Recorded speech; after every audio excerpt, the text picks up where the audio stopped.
ಮೇವು ಮೆಲುಕು. ಮೇವಿನ ಬೆಳೆಗಳ ಬೇಸಾಯ ತಾಂತ್ರಿಕತೆಗಳನ್ನು ಕುರಿತ ಬಾನುಲಿ ಸರಣಿ. ಜೀವನವೆಷ್ಟು ಚೆನ್ನಾಗಿದೆ, ಕಲ್ಪನೆಗಿಂತಲೂ ಮಿಗಿಲಾಗಿದೆ.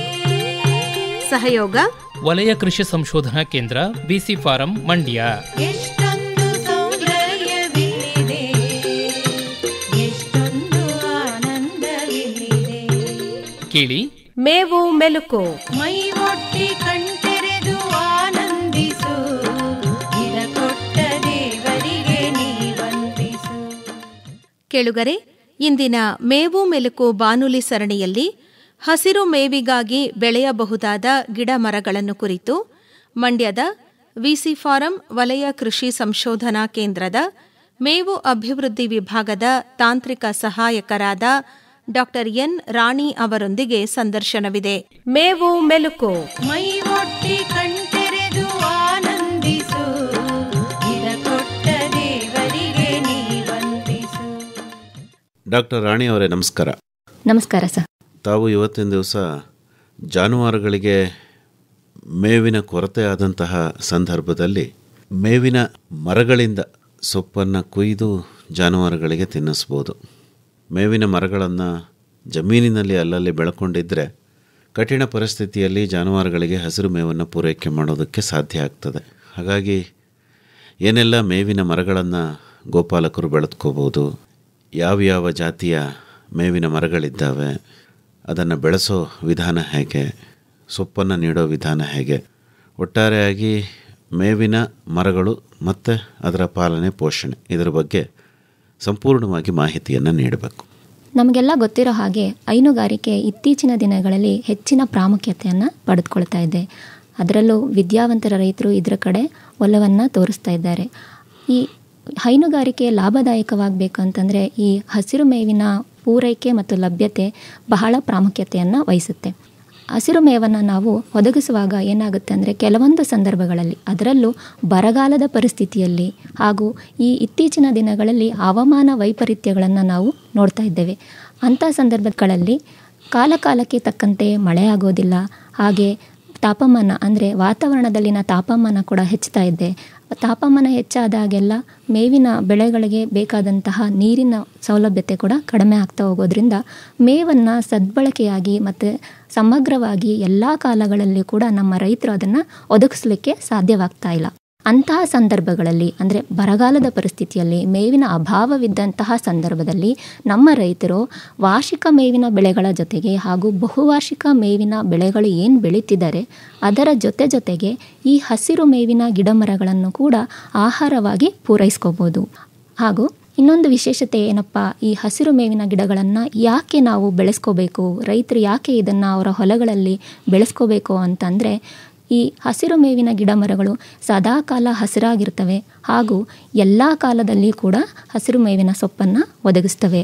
ಹಾಗೂ ಇದಕ್ಕೆ ಇದೇ ರೀತಿಯಾದಂತಹ ಭೂಮಿ ಇರಬೇಕು ಅಂತ ಅವಶ್ಯಕತೆ ಇಲ್ಲ. ವ್ಯವಸಾಯಕ್ಕೆ ಯೋಗ್ಯವಲ್ಲದೇ ಇರುವಂತಹ ಜಾಗದಲ್ಲೂ ಕೂಡ, ಅಂತಹ ಮಣ್ಣಿನಲ್ಲೂ ಕೂಡ, ಇಳಿಜಾರು ಪ್ರದೇಶಗಳಲ್ಲಿ ಕೂಡ, ಬದುಗಳಲ್ಲಿ ಕೂಡ ಹಾಗೂ ಹಳ್ಳ ಕೊಳ್ಳಗಳಲ್ಲಿ ಕೂಡ ಹಸಿರು ಗಿಡ ಮರಗಳನ್ನು ಬೆಳೆಸಿಕೊಂಡು ಜಾನುವಾರುಗಳಿಗೆ ಮೇವನ್ನು ಕೊಡ್ತಕ್ಕಂಥದ್ದು ಒಂದು ಆದಾಯವಾಗಿರುತ್ತೆ. ಇನ್ನು ಈ ಹಸಿರು ಮೇವಿಗೆ ಬರೋದಾದರೆ, ಹಸಿರು ಮೇವಿನ ಗಿಡ ಮರಗಳಲ್ಲಿ 80 ಜಾತಿಯ ಮರಗಳನ್ನು ಹಸಿರು ಮೇವಾಗಿ ಬೆಳೆಸ್ಬೋದು ಅಂತ ನಮ್ಮ ವಿಜ್ಞಾನಿಗಳು ಗುರುತಿಸಿದ್ದಾರೆ. ಆದರೆ ಎಲ್ಲ ಜಾತಿಯ ಮರಗಳನ್ನು ಕೂಡ ಎಲ್ಲ ಹಸುಗಳಿಗೆ ಅಂದರೆ ಎಲ್ಲ ಪ್ರದೇಶಗಳಿಗೆ ಹೊಂದ್ಕೊಳ್ಳೋದಿಲ್ಲ. ಕೆಲವೊಂದು ಪ್ರದೇಶದಲ್ಲಿ ಕೆಲವೊಂದು ಜಾತಿಯ ಮರಗಳು ಅಲ್ಲಿಯ ವಾತಾವರಣಕ್ಕೆ ಹೊಂದಿಕೊಂಡಂತೆ ಆಯಾಯ ಪ್ರದೇಶಗಳಿಗೆ ತಕ್ಕಂತೆ ಅಲ್ಲಿನ ಸ್ಥಳೀಯ ಮೇವಿನ ಗಿಡ ಮರಗಳನ್ನು ಜಾನುವಾರುಗಳಿಗೆ ಕೊಡ್ತಕ್ಕಂಥದ್ದು ಉತ್ತಮವಾಗಿರುತ್ತೆ. ಇನ್ನು ಈ ಪ್ರದೇಶಗಳಿಗೆ ಸೂಕ್ತವಾದಂಥ ಅಂತಂದರೆ ಈ ಖುಷ್ಕಿ ನೀರಾವರಿ ಪ್ರದೇಶಗಳು, ಅಂದರೆ ನೀರಾವರಿ ಸೌಲಭ್ಯತೆ ಕಡಿಮೆ ಇರತಕ್ಕಂಥ ಪ್ರದೇಶಗಳಲ್ಲಿ, ಅರೆ ನೀರಾವರಿ ಇರತಕ್ಕಂಥ ಪ್ರದೇಶಗಳಲ್ಲಿ, ಒಣ ಬೇಸಾಯ ಇರತಕ್ಕಂಥ ಪ್ರದೇಶಗಳಲ್ಲಿ, ಹೆಚ್ಚು ತಾಪಮಾನ ಇರತಕ್ಕಂಥ ಪ್ರದೇಶಗಳಲ್ಲಿ ಈ ಗಿಡಮರಗಳಾದಂತಹ ಹಿಪ್ಪುನೇರಳೆ, ನುಗ್ಗೆ, ಹೆಬ್ಬೇವು, ಅಗಸೆ ಮುಂತಾದ ಗಿಡಮರಗಳನ್ನು ಕೂಡ ಬೆಳೆಸ್ಕೋಬೋದು.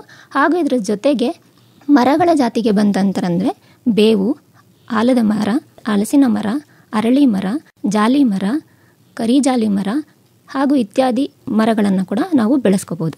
ಇನ್ನು ನೀರಾವರಿ ಪ್ರದೇಶಗಳಿಗೆ ಬಂತಂದರೆ ಅಲ್ಲಿ ಯಾವುದ್ಯಾವುದು ರೀತಿಯಾದಂತಹ ಮೇವಿನ ಬೆಳೆಗಳನ್ನು ಬೆಳೆಸ್ಕೋಬೇಕು ಅಂತಂದರೆ ಬಹುಮುಖ್ಯವಾಗಿ ನುಗ್ಗೆ ಮತ್ತು ಅಗಸೆ ಇವು ನೀರನ್ನು ಇಷ್ಟಪಡುವಂಥದ್ದು, ಅಂದರೆ ನೀರು ಜಾಸ್ತಿ ಇರುವಂತಹ ಜಾಗದಲ್ಲಿ ಬೆಳೆಯಬಹುದು.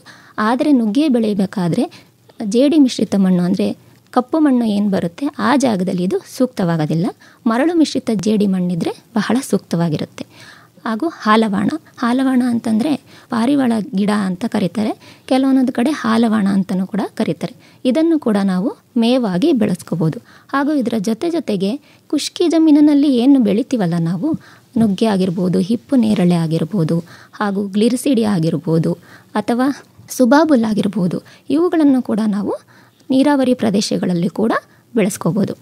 ಇದಾದ ನಂತರ ಹುಲ್ಲುಗಾವಲು ಆಧಾರಿತಂಥ ಪದ್ಧತಿಯಲ್ಲಿ, ಹುಲ್ಲುಗಾವಲು ಅಂತ ಬಂದಾಗ ರೋಡ್ಸ್ ಹುಲ್ಲಾಗಿರುತ್ತೆ, ಅಂಜನ್ ಹುಲ್ಲು ಅಥವಾ ಸಿಗ್ನಲ್ ಹುಲ್ಲು ಅಥವಾ ಸ್ಟೈಲೋಜಾಂಥಸ್ ಕ್ಯಾಬ್ರಾ, ಸ್ಟೈಲೋಜಾಂಥಸ್ ಹಮಾಟ.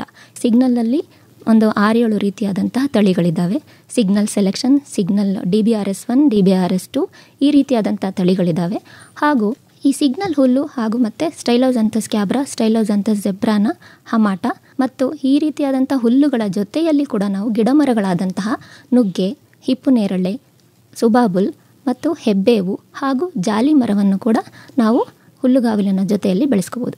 ಒಂದು ಉದಾಹರಣೆಗೆ ಹೇಳೋದಾದರೆ, ಈಗ ಜಾಲಿ ಮರವನ್ನು ತೆಗೆದುಕೊಂಡ್ರೆ 30 ಅಡಿ ಅಂತರದಲ್ಲಿ, ಅಂದರೆ ಸಾಲಿನಿಂದ ಸಾಲಿಗೆ, ಗಿಡದಿಂದ ಗಿಡಕ್ಕೆ 30 ಅಡಿ ಅಂತರದಲ್ಲಿ ಬೆಳೆದಾಗ ಮಧ್ಯದಲ್ಲಿ ಏನು ಜಾಗ ಉಳಿಯುತ್ತಲ್ಲ ಆ ಜಾಗದಲ್ಲಿ ನಾವು ಈ ರೋಡ್ಸ್ ಹುಲ್ಲು, ಅಂಜನ್ ಹುಲ್ಲು ಇವುಗಳನ್ನು ಬೆಳೆದುಕೊಳ್ತಕ್ಕಂಥದ್ದು. ಇದರಿಂದ ಏನಪ್ಪ ಉಪಯೋಗ ಅಂತಂದರೆ, ಈ ಜಾಲಿ ಮರದಲ್ಲಿ ಬೇರುಗಳು ಆಳವಾಗಿ ಭೂಮಿಯ ಒಳಗೆ ವ್ಯವಸ್ಥೆ ಇರೋದ್ರಿಂದ ಅಲ್ಲಿ ಆಳವಾಗಿ ನೀರನ್ನು ಎಳೆದುಕೊಳ್ತಕ್ಕಂಥ ಒಂದು ವ್ಯವಸ್ಥೆ ಇರುತ್ತೆ. ಹಾಗಾಗಿ ಈ ನಮ್ಮ ಏನು ಬೇರೆ ಹುಲ್ಲುಗಳನ್ನು ಬೆಳಿತೀವಿ ಆ ಹುಲ್ಲುಗಳ ಜೊತೆ ಇದು ಯಾವುದೇ ರೀತಿ ಪೋಷಕಾಂಶಗಳಿಗೆ ಪೈಪೋಟಿ ಮಾಡೋದಿಲ್ಲ. ಹಾಗಾಗಿ ಎರಡನ್ನೂ ಕೂಡ ಒಂದು ಸಮತೋಲನ ರೀತಿಯಲ್ಲಿ ಬೆಳ್ಕೋಬೋದು. ಇನ್ನು ಮರಗಳನ್ನೇ ಆಧಾರಿತಂತ, ಅಂದರೆ ಅಗ್ರೋ ಫಾರೆಸ್ಟ್ ಅಂತ ಕರೀತಾರೆ, ಆ ಒಂದು ಆಧಾರಿತ ಮೇವಿನ ಬೆಳೆಗಳಿಗೆ ಬಂತಂದರೆ ಸಾಮಾನ್ಯವಾಗಿ 6ರಿಂದ 8 ಅಡಿ ಒಂದು ಗಿಡದಿಂದ ಗಿಡಕ್ಕೆ, ಅಥವಾ ತುಂಬ ದೊಡ್ಡ ಮರಗಳು ಅಂತಂದರೆ ಹತ್ತಿ ಮರ, ಹಲಸಿನ ಮರ ಅಥವಾ ಅರಳಿ ಮರ ಇಂಥವುಗಳಿದ್ದಾಗ ಸಾಮಾನ್ಯವಾಗಿ ನಮ್ಮ ರೈತರು ಹೊಲದ ಬದುಗಳಲ್ಲಿ ಇದನ್ನು ನೆಟ್ಕೋತಾರೆ. ಸಾಮಾನ್ಯವಾಗಿ ಹೊಲದ ಮಧ್ಯದಲ್ಲಿ ಇದನ್ನು ಹಾಕೋದಿಲ್ಲ. ಯಾಕಪ್ಪ ಅಂತಂದರೆ ನೆರಳು ಬಂದು ಬೇರೆ ಬೆಳೆಗಳಿಗೆ, ಅಂದರೆ ನಮ್ಮ ರೈತರು ಹೈನುಗಾರಿಕೆ ಒಂದನ್ನೇ ಅಲ್ಲದೇ ಕೂಡ ಕೃಷಿಯನ್ನು ಕೂಡ ಅವಲಂಬಿಸಿರ್ತಾರೆ. ಆ ಕೃಷಿಯ ಜೊತೆಗೆ ಹೈನುಗಾರಿಕೆ ಸಾಗ್ತಾ ಇರೋದ್ರಿಂದ ಕೃಷಿಯ ಕಡೆನೂ ಕೂಡ ಗಮನ ಹರಿಸಬೇಕಾದಂಥ ಸಂದರ್ಭದಲ್ಲಿ ನಾವೇನು ಮಾಡಬೇಕಂದ್ರೆ ಇದನ್ನು ಬದುಗಳಲ್ಲೇ ಹಾಕ್ಕೋಬೇಕು. ಅಥವಾ ಒಬ್ಬ ರೈತ ಹೈನುಗಾರಿಕೆನೇ ಪ್ರಾಮುಖ್ಯವಾಗಿ ಮಾಡ್ತಿದ್ದಾನೆ ಅಂತಂದರೆ ಈ ಗಿಡಗಳನ್ನು ಮುಖ್ಯ ಭೂಮಿಯಲ್ಲಿ ಮಧ್ಯದಲ್ಲಿ ಹಾಕ್ಕೊಂಡು ಅದರಲ್ಲಿ 6ರಿಂದ 10 ಅಡಿ, ಸಾಮಾನ್ಯವಾಗಿ 8ರಿಂದ 10 ಅಡಿಯವರೆಗೂ ಕೂಡ ಅಂತರವನ್ನು ಕಾಪಾಡ್ಕೋಬೇಕು.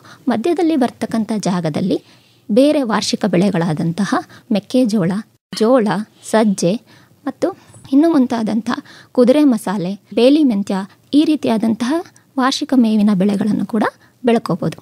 ಈಗ ಗಿಡಮರಗಳಂತ ಹೋದಾಗ ಯಾವ್ಯಾವ ಗಿಡಮರಗಳಿದ್ದಾವೆ ಅಂದರೆ, ನಮ್ಮ ದಕ್ಷಿಣ ಭಾರತದಲ್ಲಿ ಅತಿ ಹೆಚ್ಚು ಪ್ರಾಮುಖ್ಯವಾಗಿ ಬೆಳೆತಕ್ಕಂಥ ಗಿಡಮರಗಳನ್ನು ಒಂದೊಂದಾಗಿ ನೋಡೋಣ. ಮೊದಲಿಗೆ ಅಗಸೆ, ನುಗ್ಗೆ, ಗ್ಲಿರಿಸಿಡಿಯಾ, ಸುಬಾಬುಲ್, ಹಿಪ್ಪು ನೇರಳೆ, ಹೆಬ್ಬೇವು, ಬೇವು, ಜಾಲಿ, ಕರಿಜಾಲಿ, ಬೂದಕ, ಕಂಬ್ರ, ಶವೂರಿ, ಅರಳಿ ಮರ, ಹತ್ತಿ ಮರ, ಹಲಸಿನ ಮರ, ಆಲದ ಮರ, ಕೊಣಮಾವಿನ ಸೊಪ್ಪು ಅಂತಲೂ ಕೂಡ ಬರುತ್ತೆ. ಈ ಒಂದು ಸೊಪ್ಪನ್ನು ಕೂಡ ಆಡು ಮತ್ತು ಮೇಕೆಗಳು ಇಷ್ಟಪಟ್ಟು ತಿಂತವೆ. ಅದರ ಜೊತೆಗೆ ನೆಲ್ಲಿಕಾಯಿಯ ಮರ ಅಂತ, ನೆಲ್ಲಿಕಾಯಿಯ ಗಿಡ ಆಗಿರ್ಬೋದು, ಮತ್ತು ಮಾವಿನ ಸೊಪ್ಪು. ಅಂದರೆ ಎಲ್ಲವನ್ನು ಹೆಚ್ಚಾಗಿ ಅಲ್ಲ, ಕಡಿಮೆ ಪ್ರಮಾಣದಲ್ಲಿ, ಅಂದರೆ ನಾವೇನು ಮೇವನ್ನು ಕೊಡ್ತಿದ್ದೀವಿ ಅದರ 100ರ 5 ಭಾಗವಾಗಿ ಮಾತ್ರ ಇವನ್ನು ಒದಗಿಸ್ಬೇಕು. ಆತ್ಮೀಯ ಕೇಳುಗರೆ, ಪ್ರತಿ ಗುರುವಾರ ಸಂಜೆ 6:50 ಕೃಷಿ ರಂಗ ಕಿಸಾನ್ ವಾಣಿಯಲ್ಲಿ ಬಿತ್ತರವಾಗುವ ಬಾನುಲಿ ಸರಣಿ ನಮ್ ಕಂಪನಿ.